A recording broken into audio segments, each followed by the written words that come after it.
नमस्ते दोस्तों। हमारे पास देखो ये परमुटेशन कॉम्बिनेशन का प्रॉब्लम है। तो इसको कैसे सॉल्व करेंगे? तो पहले इस प्रॉब्लम को पढ़ लेते हैं। क्या लिखा गया है कि किसी ने एक लिक्विड लिक्विड स्टोर में गया और उसमें 5 टाइप ऑफ उसको ड्रिंक मिला। तो एक होगा आपका वाइन, एक होगा आपका व्हिस्की, इस तरह का 5। तो हम पूरी नाम ले लिखेंगे, राम, वोदका और जिन।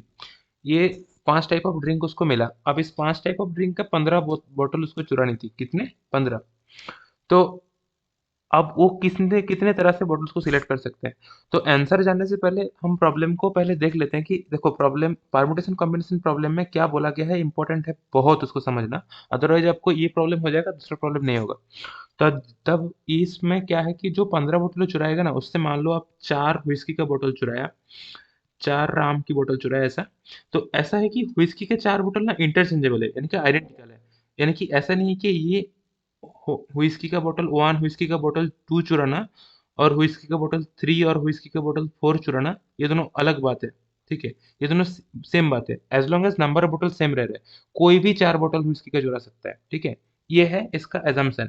तो ये आप याद रख लेना दोस्तों। कभी कभी प्रॉब्लम में क्या रहता है कि ऐसे आप देखे होंगे कि 4 डिफरेंट व्हाइट बॉल्स, इसका मतलब है उसमें से जो जो बॉल्स रहेंगे ना, जो 4 बॉल्स मान लो आपके पास है, उसमें से व्हाइट 1, व्हाइट 2, व्हाइट 3, व्हाइट 4 आप अलग-अलग से समझ सकते हो। यानी कि आप समझ लो ऐसा है कि व्हाइट 1 इसके ऊपर लिखा हुआ है कि W1, इसके ऊपर लिखा हुआ है W2। तब ये क्या होगा? आइडेंटिकल बॉल्स नहीं है। इस केस में ऐसा नहीं है दोस्तों, ठीक है? इस केस में ऐसा नहीं है। ये कोई दूसरी केस की बात कर रहे हैं। इसमें क्या है कि व्हिस्की का बॉटल सब सेम है। तो व्हिस्की 1, व्हिस्की 2 इसको हम लिख सकते हैं कि WH, WH। तो ये दोनों सेम है, ठीक है?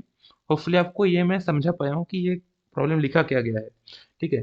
तो ये पहला पार्ट था इस प्रॉब्लम का सॉल्व करने का। मतलब ये आपको बस मैं समझाया कि ये प्रॉब्लम और दूसरी प्रॉब्लम प्रॉब्लम के बीच में डिफरेंस क्या होती है, ओके? अब देखो ये प्रॉब्लम सॉल्व करने के लिए तो फॉर्मूला आपके पास बहुत लोग दे देंगे कि वो फॉर्मूला क्या होता है, n plus r minus one C r minus one, ये होता है इसका सोल्यूशन। ठीक है? तो सोल्यूशन में क्या आ जाएगा, यहाँ पे एन की वैल्यू हो जाएगी 15 और आर की वैल्यू हो जाएगी 5। क्यों? क्योंकि 5 टाइप ऑफ बॉटल्स है। तो प्रॉब्लम तो आप ऐसे भी सॉल्व कर सकते हो, 15 + 5 - 1 C5 - 1, यानी कि 19 C4। ये हो गया आपका आंसर दोस्तों। बट ये ये यहाँ इस तरह से आप प्रॉब्लम के सॉल्यूशन तक पहुंच सकते हो। बट मैं आपको दिखाऊंगा कि ये आता कैसे है। ये याद ऐसे रट मत लो। रट लेने से इसी टाइप का दूसरे प्रॉब्लम आपसे नहीं बनेगा, ठीक है? तो देखो कैसे बनता है। तो ऐसे आप मान सकते हो कि कितने हम वाइन की कितने बोतल चुरा सकते हैं। मान लो हम वाइन, व्हिस्की, रम, वोडका और जिन, ये 5 है। हम मानते हैं कि इसके X1, इसके X2, समझ रहे हो? इस तरह से इसके X2, इसके X3, इसके X4 और इसके X5 हम चुरा रहे हैं। ठीक है? तो देखो अब हम क्या लिख सकते हैं कि X1 plus X2 plus X3 plus X4 plus X5, ये क्या हो जाएगा? ये हो जाएगा आपका 15, क्योंकि हम टोटल 15 ही बोतल चुराएंगे। अब X1 की वैल्यू क्या क्या हो सकता है? X1 की वैल्यू 0, 1, 2, 3 ऐसे करके 15 तक कुछ भी हो सकता है। सिमिलरली X2 की वैल्यू भी 0, 1, 2 ऐसे करके 15 तक कुछ भी हो सकता है ना? X3 का भी 0, 1, 2 ऐसे करके सबकी वैल्यू ऐसी ऐसी हो सकती है दोस्तों, ठीक है? तो मैं सबकी अगेंस्ट में ये चीज़ लिख दे रहा हूँ। आपको क्यों मैं इस तरह से लिख दे रहा हूँ इसको? क्योंकि मतलब आप जब प्रॉब्लम को सॉल्व करोगे तब इतना लिखने का ज़रूरत नहीं है। बट अभी आप अगर पहली बार कर रहे हो इस टाइप का प्रॉब्लम सॉल्व और आप पहली बार समझना चाहते हो कि कैसे इसको इस प्रॉब्लम के साथ डील करें, तो उसके लिए आपको समझने में ईज़ी हो, इसीलिए मैं इस तरह से इसको लिख दिया, ओके? अब यहाँ तक आ गया।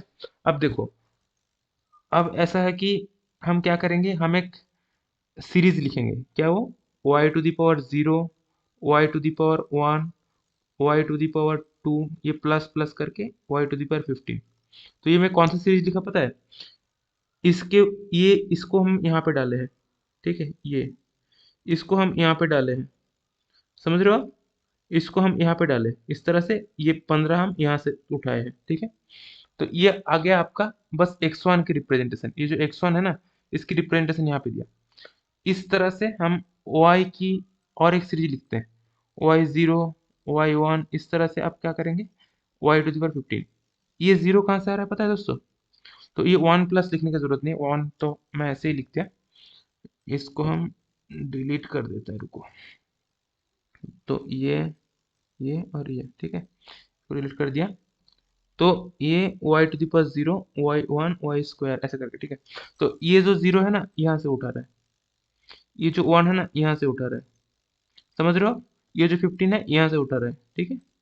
तो इस तरह से आपका एक और बन गया। तो ऐसे कितने बनेंगे? तो मतलब बेसिकली सेम ही है, सेम ही है।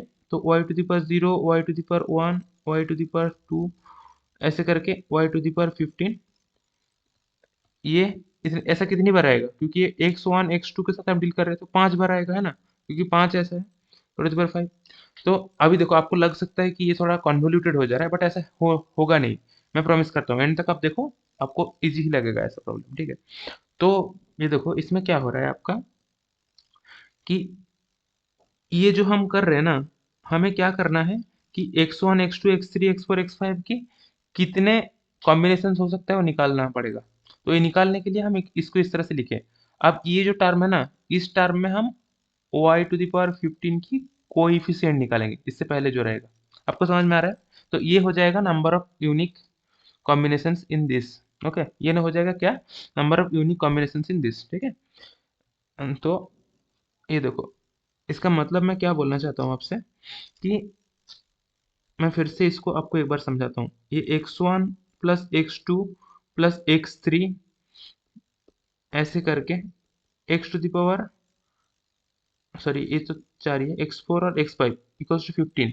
इसमें हमें क्या निकालना है कि x1 x2 इन सब की x1 x2 x3 x4 और x5 इन ऐसे कितने बन सकते हैं। जैसे फॉर एग्जांपल एक सॉल्यूशन आपको मैं बताता हूँ, सब 0 0 0 0 15 ऐसा एक सॉल्यूशन बना, एक सॉल्यूशन ऐसा बना 0 0 0 8 और 7, समझ रहे हो? इस तरह का कितना बनेगा। और ये हमारा क्या आया कि ये जो टर्म हमारे पास लिखी हुई है ना, ये टर्म क्या है दोस्तों? ये टर्म है आपकी y to the power 0 plus y to the power 1 plus y to the power 2 plus ऐसे करके y टू द पावर 15, ऐसे 5। इसमें ये जो इसमें y की जो कोएफिशिएंट है, y टू द पावर 15 की जो कोएफिशिएंट है, कोएफिशिएंट मतलब इसके सामने जो बैठता है, वो होता है आपका, वो होता है आपका क्या, इसका सॉल्यूशन। इसका जो हम बोल रहे हैं कि ऐसा कितना हो सकता है, जैसे कि इसमें एक आ गया, इसमें दो आ गया, ऐसे बहुत सारे आएंगे ना, तो ऐसा कितना हो सकता है। ये था हमारा, ऊपर ऊपर से आपको ये समझना है कि ये था हमारा कॉन्सेप्ट इस चीज को समझ करने के लिए। ओके, अब देखो, अब हम क्या करेंगे कि ये देखो, अब हमारे पास y to the power 0 plus y to the power 1 ऐसे करके y टू द पावर 15 तक है, और ये टू द पावर 5 है ना। अब पता है ये क्या है? देखो, ये एक जीपी है, जीपी है ना। जीपी मतलब इसको किस तरह से लिख सकते हैं, y माइनस कितने टर्म्स है, टोटल 16 टर्म्स है, तो y to the power 16 by 1 minus y इसका टू द पावर 5 है दोस्तों, ठीक है। ए इक्वल्स टू है, तो इसका मतलब है, इसी को हम इस टर्म्स में लिखें, इसका मतलब है 1 minus y to the power 16 to the power 5, और ये आ जाएगा आपको 1 minus y to the power -5। इतना तक समझ में आ गया दोस्तों? ठीक है, ठीक है। अभी देखो, हमें क्या निकालनी थी, वाई टू द पावर 15 इसका कोएफिशिएंट निकालनी थी। अब इसका कोएफिशिएंट निकालना कैसे होता है? इसका कोएफिशिएंट देखो, इससे इसका कोई कोएफिशिएंट आ सकता है क्या? क्योंकि इसका सबसे छोटा term y to the power 16 है, तो उसका उससे तो y टू द पावर 15 की कोएफिशिएंट तो नहीं आएगी, समझ रहे हो आप?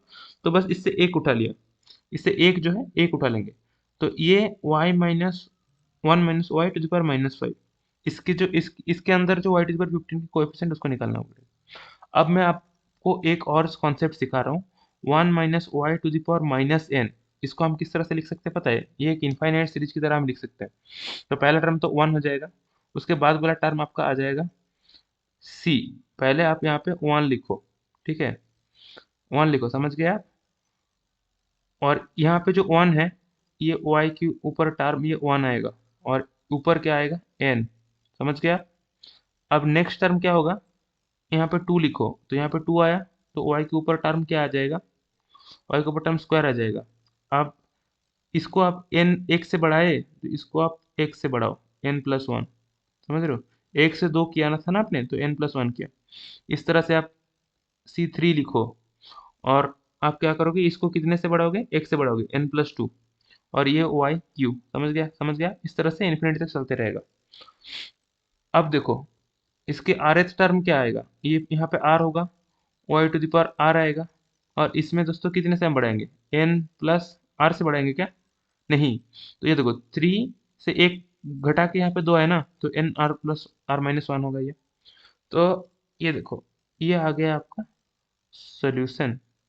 ठीक है, तो अगर हमें इस केस में हमें y⁵ के पहले की कोएफिशिएंट निकालनी थी, तो यहाँ पे आपको यहाँ 15 आएगी, और यहाँ पे आ जाएगा आपका n यहाँ पे क्या था, n यहाँ पे क्या था, n था आपका 15 है ना, तो यहाँ पे देखो n प्लस r आपको बोल रहे थे ना, तो n यहाँ पे 15 होगा, तो 15 और r क्या था 5, और ये -1, तो इसी चीज को आप क्या लिखोगे, 19C15, जिसका वैल्यू आता है दोस्तों 19C4।